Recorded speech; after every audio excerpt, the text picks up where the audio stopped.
반갑습니다. 2026학년도 대학 수학능력시험 물리학2 총평 그리고 해설 강의 진행할 남표구입니다.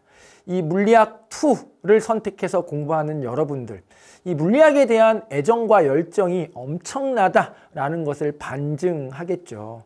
이 물리에 대한 열정 그리고 노력이 오늘의 결과로 나타났기를 응원하면서 총평 시작하도록 하겠습니다.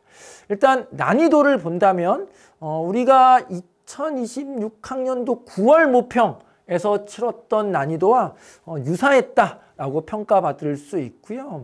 또 한편으로 생각하면 조금 더 어려웠다라고 볼 수도 있을 것 같아요. 워낙 이 4쪽이 조금 힘겹게 만들었죠. 그런데 그에 비해서 이 3쪽까지의 문항들의 난이도가 그렇게 높지 않다 보니까 결과적으로는 9월 모평 문제의 난이도와 크게 다르지 않았다라고 평가받을 수 있을 것 같아요. 물론 2025학년도 수능보다는 조금 더 어려웠다라고 저는 개인적으로 평가하고 싶습니다. 오늘 치러진 이 2026학년도 물리학2 수능 문제의 특징을 뽑으라면 쉬운 문제는 매우 쉽게 출제를 했고요. 어려운 문제는 난이도를 좀 더 높였다라고 평가할 수 있을 것 같습니다. 그래서 평균적인 난이도는 크게 다르지 않았지만 우리가 체감하는 난이도는 워낙 4쪽에서 힘에 겹게 만들었기 때문에 좀 더 어렵게 느껴지지 않았을까라는 생각을 해봅니다. 전체적인 소단원별 문항수에는 크게 문제가 없었어요.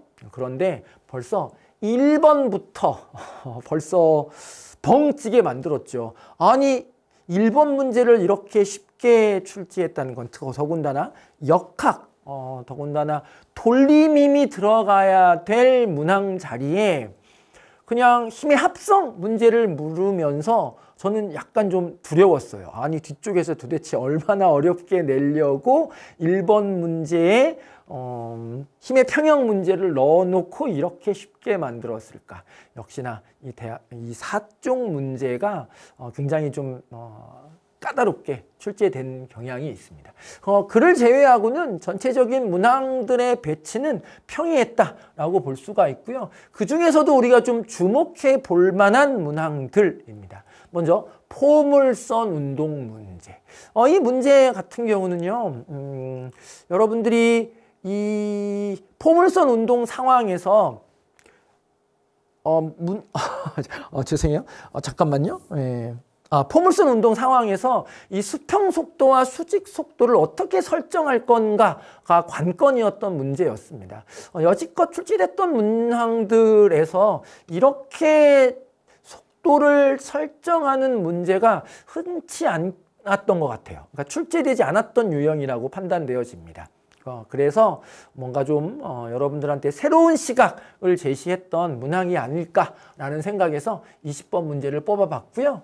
13번 문제는 전기력선 문제가 정말로 오랜만에 등장을 했습니다. 이 전기력선 문제 같은 경우는요.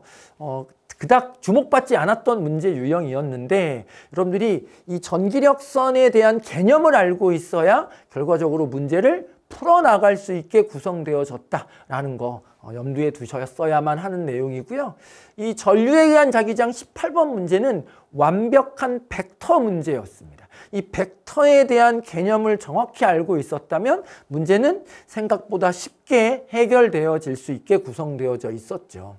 전류에 의한 전자기파의 발생과 수신 파트를 제가 체크해 놓은 이유는 문제 자체가 어려워서가 아니라 바로 리액턴스, 즉 축전기의 저항의 역할값이 축전기의 전기 용량에 관계한다라는 것을 알고 있어야 문제를 풀 수 있었습니다. 2015년 개전교육과정, 2015 개정교육과정으로 넘어와서는 이 전기 용량과 축전기의 리액턴스, 즉 축전기의 저항의 역할값의 관계를 묻는 문제가 출제된 적이 없었거든요. 그런데 이 문제가 출제됐다라는 것을 통해서 EBS 문제에 다수 다뤄지면서 EBS 연계율을 높이기 위한 노력이 아니었을까라고 저는 개인적으로 또 평가를 해 봤습니다. 저차적인 문제들의 평균적인 난이도에는 예년과 크게 다르진 않았지만 이 사쪽 문제에서의 좀 버거움으로 여러분들이 좀 힘들게 느껴졌지 않았을까라는 생각을 해보면서 오늘의 총평 마치도록 하겠습니다.